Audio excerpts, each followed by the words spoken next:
زکوٰۃ کی ادائیگی کا ایک انداز یہ بھی نظر آتا ہے لوگوں میں کہ وہ زکوٰۃ کی رقم سے ہاسپٹل جو ہے وہ تعمیر کر دیتے ہیں، ڈسپینسریز بنا دیتے ہیں، مختلف کلینک کھول دیتے ہیں. بعض لوگ جو ہے وہ دواؤں کے ذریعے زکوٰۃ ادا کر رہے ہوتے ہیں، یعنی دوائیاں جو ہے وہ زکوٰۃ میں دے رہے ہوتے ہیں، یا پھر جو ہے کھانا دے رہے ہوتے ہیں زکوٰۃ کے اندر، غریبوں کو کھانا کھلا رہے ہیں، سیلاب زدگان کو جو ہے وہ کھانا کھلایا جا رہا ہے. ایسے ہی تو اس میں کون کون سی غلطیاں ہو جاتی ہے زکوٰۃ کی ادائیگی میں؟ پہلے تو آپ یہ بتائیں کہ اگر کوئی ڈسپینسری کھول رہا ہے زکوٰۃ سے، یا ایسے فلاحی ادارے کو پیسے دے رہا ہے کہ جن کا مقصد جو ہے ڈسپینسری بنانا ہے، یا جو ہے کوئی روڈ تعمیر کرنا ہے، کوئی جگہ کسی کا گھر بنا کے دیے جا رہے ہیں، خدمت خلق کے مختلف کام ہو گئے، جی گھر بنا کے دیے جا رہے ہیں، تو کیا ایسے اداروں کو زکوٰۃ دی جا سکتی ہے، یا زکوٰۃ کے پیسوں سے ایسے کام کیے جا سکتے ہیں؟ دیکھیں، سب سے پہلی بات تو یہ ہے کہ خدمت خلق کے تمام کام جو ہے نا، ان میں زکوٰۃ لگا دی جائے بغیر سوچے سمجھے تو اس طرح زکوٰۃ ادا نہیں ہوتی. ٹھیک ہے نا.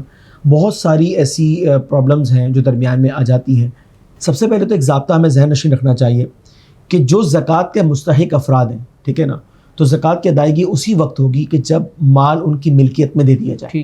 ٹھیک ہے نا. مثال کے طور پر کسی شخص نے کہا کہ یار میں تمہارا علاج کرا دیتا ہوں. صحیح. اب اس نے کیا کیا کہ وہ ہاسپٹل گیا فرد، اس نے اپنا علاج کرایا، ٹھیک ہے، اور علاج کروانے کے بعد جو بل ہے وہ پے ہو گیا.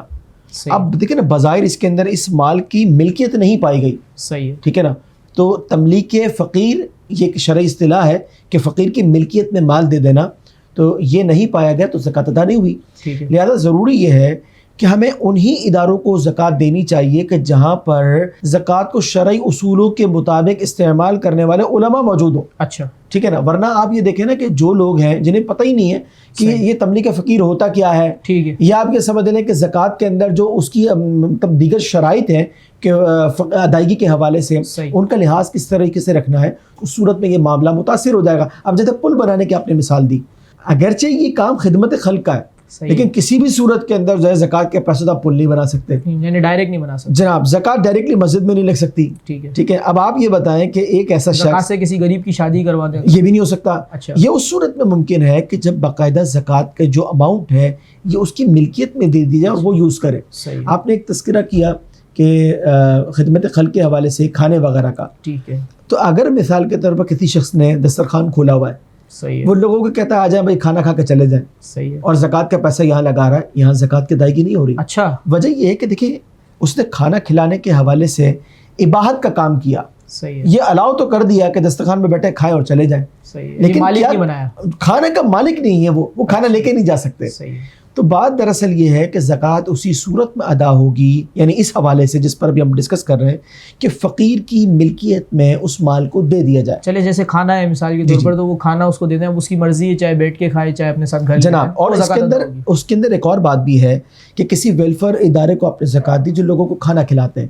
اب دیکھیں ان پر بھی یہ لازم ہے کہ وہ جو دیگر سروسز دے رہے ہیں، مطلب ٹرانسپورٹیشن ہے یا ایڈورٹائزمنٹ کرنا ہے کہ جناب دسترخوان کا بینر لگا ہوا ہے، تو اس پر وہ زکوٰۃ کے پیسے نہیں لگا سکتے جناب. تو مسئلہ یہ ہے کہ زکوٰۃ تو بیسیکلی ایک فقیر کا حق ہے، ایک مستحق کا حق ہے. اب لوگ کیا کر رہے ہیں میں آپ کو صحیح بتاؤں، بہت سارے ویلفیئر ادارے ایسے کر رہے ہیں کہ وہ لوگ باقاعدہ ایڈورٹائزمنٹ کرتے ہیں، مہنگی ترین ٹی وی کمرشل چل رہے ہیں، کس کے پیسوں سے؟ زکوٰۃ کے پیسوں سے. تو آپ یہ بتائیے کہ جن لوگوں نے ان اداروں کو زکوٰۃ دی ہے تو ان کی تو زکوٰۃ ادا ہی نہیں ہوئی. لہٰذا علماء سے رہنمائی یہ بہت ضروری ہے، اور اس فقیر کی ملکیت میں مال دینے کی جو شرط ہے نا، اس بات کو پیش نظر. آپ کی بات سے مجھے ایک مسئلہ اور ذہن میں آیا کہ ہم چونکہ جیسے کسی فلاحی ادارے کو دیتے ہیں یا کسی فرد کو دیتے ہیں، زکوٰۃ سے لوگ جمع کر رہے ہوتے ہیں کہ بھائی ہمیں دے دیں، ہم لوگوں کی مدد کریں گے، تو ہم اس کو وکیل بناتے ہیں. جی بالکل ایسا ہی. تو اگر وکیل جو ہے صحیح مصارف میں خرچ نہیں کرتا تو زکوٰۃ ادا نہیں ہوگی. دیکھیں سب سے پہلے تو یہ دیکھا جائے گا جس شخص نے اس کو وکالت دی ہے تو کیا اس نے یہ دیکھا ہے کہ یار یہ وکالت کا اہل بھی ہے. مثال کے طور پر ڈانس پارٹی کرنے والے جو ہے نا کچھ لوگ وہ آ گئے کہ جناب ہم جو ہے نا خدمت خلق کا کام کر رہے ہیں، ٹھیک ہے، انہوں نے ایک ادارہ بنا لیا، ایک ویلفیئر بنا لی، رجسٹرڈ ہو گئی. علاقوں میں دیکھتے ہیں دوست مل جاتے ہیں آپس میں. بالکل. اب بات یہ کہ انہوں نے فنڈ کلیکشن کرنا شروع کی اور وہ ایڈورٹائزمنٹ ہو رہی ہے، خوب لوگ دے بھی رہے ہیں اور یہ لگا بھی رہے ہیں، ٹھیک ہے. اب آپ یہ دیکھیے کہ بھائی جس شخص نے ان کا انتخاب کیا، ان کو وکیل بنایا، ظن غالب یہی ہے کہ یہ بالکل یہ جاہل ہے، انہیں علم ہی نہیں ہے کہ زکوٰۃ کا استعمال کیسے کرنا ہے. تو اب آپ یہ بتائیں کہ یہ شخص قابل گرفت نہیں ہوگا؟ بالکل قابل گرفت ہوگا. لہٰذا اگر مثال کے طور پر کسی ایسے ادارے کو اس نے وکالت دی کہ جو ادارہ واقع میں اہل ہے، جس میں علماء ہیں، نیک لوگ ہیں اور وہ زکوٰۃ کے صحیح استعمال کرتے ہوئے نظر آتے ہیں، اب اس نے ان کو وکالت دے دی، پھر کوئی گڑبڑ اگر وہ کوئی ان کی طرف سے پرابلم ہوتا ہے تو ظاہر سی بات ہے اب وہ ذمہ دار ہیں، ٹھیک ہے نا.